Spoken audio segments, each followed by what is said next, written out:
Heidi Villaluendas nos acerca un tuit en el cual dice: llamarlo vergonzoso no lo describe, es muy triste que nosotros, la ciudad brillante y resplandeciente en la colina, seamos responsables de lo que está ocurriendo en Cuba. Esto lo decía ella acerca de las palabras de un médico estadounidense que acompaña a varios pacientes que se están tratando con una licencia especial en Cuba, y él decía en un vídeo, en una entrevista en vídeo, precisamente de todo lo que podría hacer Cuba con Estados Unidos en materia de salud, para beneficio de Cuba, pero sobre todo para beneficio de Estados Unidos, donde se podría aplicar medicamentos cubanos como, por ejemplo, el que evita la amputación del pie diabético, el Everproct. Hay un medicamento también para el Alzheimer, una vacuna para el cáncer de pulmón avanzado, etcétera. Una serie de medicamentos que sencillamente están prohibidos para la población de Estados Unidos por el bloqueo. Y esto nos acerca a un artículo que ha publicado The New York Times. Por cierto, hay que decir que The New York Times es un medio que está colaborando exactamente igual en la guerra psicológica contra Cuba para preparar el terreno militar de Trump. Pero en este caso, en su sección de opinión, publicaba un artículo pues verdaderamente interesante de Pramila Jayapal y Jonathan Jackson, dos congresistas del Partido Demócrata sobre los que hemos hablado en anteriores programas, que visitaron Cuba. El artículo se titula "Lo que vimos en Cuba nos impresionó", y habla de la situación en Cuba, sobre todo en el sector salud. Ella y él, porque el artículo está firmado por los dos, hablan de incubadoras dañadas por las variaciones de voltaje que siguen a los apagones nacionales, mujeres que en los últimos días de su embarazo suben los tramos de escalera porque los ascensores no funcionan en los hospitales, personal del hospital que se esfuerza por llegar al trabajo sin combustible en sus coches y, por supuesto, sin transporte público. Durante los apagones, médicos que a veces tienen que bombear manualmente los ventiladores para mantener con vida a los bebés, etcétera, etcétera.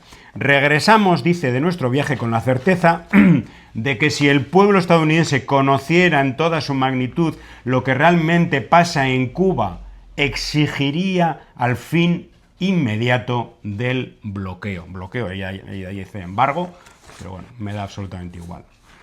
¿Qué opinas, Lázaro? Bueno, que ya, son voces importantes dentro de un Congreso dominado por los republicanos que, lógicamente, tendrán más dificultades para transmitir verdades que vienen de palpar con las manos una situación dificilísima, pero extremadamente difícil, compleja, que tiene Cuba, y sobre todo Cuba, y expresado en el sistema en la actualidad del sistema de salud cubano y también el sistema educativo. O sea, son dos pilares de la revolución cubana que están seriamente afectados por este recrudecimiento de una política absolutamente ilegal y criminal. Y entonces yo creo que la suma de pueblos y el aumento de la solidaridad tendrá que hacer algo en favor de esos niños, de esas niñas, de esas mujeres, de esas embarazadas, de esos ancianos que merecen seguir viviendo, y no que se le limite de forma tan drástica la vida por la idea, el deseo, el capricho y sencillamente la postura criminal, repetimos, genocida, pero repetimos, de este imperialismo de los Estados Unidos. Apoyado por todas estas hienas que desde Miami se manifestaban hace unos días. Por cierto, todos bien blanquitos y blanquitas. No veías un negro, vamos, alguno, siempre hay algo. Barriendo la calle, usted seguro que estaba con una... Bueno, alguien que ha hecho dinero, también puede haber alguno, uno entre 100. Allí, ¿no?, con sus carteles de Trump, libera Cuba. Libera Cuba significa bombardea Cuba. Esos son sinónimos para esta gentuza miserable. Es increíble. Muchas de las cuales estaban allí son las antiguas propietarias o hijas de la burguesía cubana, esa que ahora se piensan que van a recuperar terrenos donde ahora vive gente del pueblo, que donde hay escuelas, donde hay hospitales, pero les da igual. Ellos serían capaces de desmantelar un hospital público porque supuestamente eso es de ellos. Serían capaces, ¿no? Sí. Bueno, volvamos al artículo en The New York Times de estos dos congresistas y al tema de qué ocurriría o qué beneficios tendría para Estados Unidos, incluso para su clase empresarial, si hubiera una relación civilizada con Cuba. Dice: Cuba sería un socio comercial natural de Estados Unidos. Varios secretarios de Agricultura, tanto de estados republicanos como demócratas, han visitado la isla para explorar oportunidades, pero están obstaculizados por el embargo. El sistema de salud cubano, que ha producido innumerables avances, podría extenderse a tratamientos prometedores para el Alzheimer y el cáncer de pulmón para la población de Estados Unidos. Estados Unidos y Cuba podrían beneficiarse de un impulso del turismo. Sin duda, la República Dominicana, más de la mitad del turismo es de Estados Unidos, y Cuba podría tener una parte de ese turismo de Estados Unidos y podría explotarlo de manera sostenible, sin duda. Muchos de los cambios económicos que el gobierno de Trump dijo que quería durante todo el bloqueo ya están en marcha en Cuba. Hace poco el gobierno de Cuba permitió a empresarios cubano-estadounidenses invertir en empresas privadas. Las pequeñas y medianas empresas representan ahora una gran parte de la economía y de la población activa. Es decir, podría haber un acuerdo, sin duda, desde el punto de vista de la mentalidad de Trump, podría haber pasado mañana, y lo ha podido haber siempre, un acuerdo comercial, económico, en ese sentido, para los intereses incluso de él y de su familia. Podrían incluso llegar a un acuerdo en el tema turístico, de hoteles, pero está secuestrado el señor Trump por la mano peluda de la mafia cubanoamericana. Exactamente, sí, que condiciona incluso muy notoriamente las políticas que está dirigiendo, que está estableciendo con Cuba, contra Cuba, mejor dicho. Llama la atención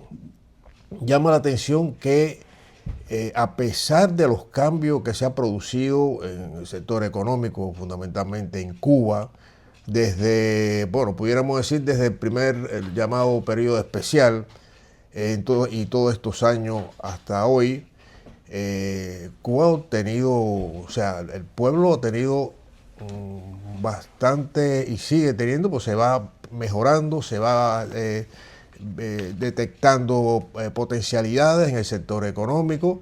Pues bueno, esta Cuba de hoy no es la Cuba del periodo especial de los años 90.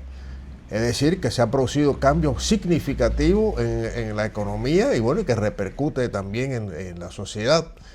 Sin embargo, a pesar de eso, siguen las mismas narrativas. No es que siguen, se recrudecen las narrativas contra Cuba. O sea, pero es una contradicción. Están hablando de que no, la libertad de esto, la libertad no hay sector del privado, otro. Cuando hay sector privado, lo bloquean. Exactamente. Entonces, ¿qué significa esto, amigas y amigos? Que en verdad no le interesa. A Estados Unidos no le interesa si en Cuba hay democracia o no hay democracia, si hay negocios privados o no lo hay. No le interesa. Y hay que transmitir, esto tiene que multiplicarse para que la gente tenga conciencia de que estamos bueno, fíjate que no se ha mencionado, lo mencionan los que están por la orilla, pero ellos no han mencionado que si la democracia, que si la libertad, no interesa, lo que le interesa es apropiarse de Cuba y decidir el destino de Cuba. Y que Cuba, por supuesto, no sea un referente, no sea un ejemplo para los pueblos de América Latina, el Caribe y del mundo, sobre todo de ese sur global que también necesita de un cambio en favor de su pueblo. La justicia social tiene que ver directamente con el bienestar, con la vida, con el desarrollo de los pueblos. Y en el caso de Cuba, pues está claro que la intención de este imperialismo desatado es que Cuba no siga avanzando en su proyecto social, que no sea ejemplo para el resto. Entonces tenemos estos innombrables colaboradores que sostienen también, son parte de esa política contra Cuba.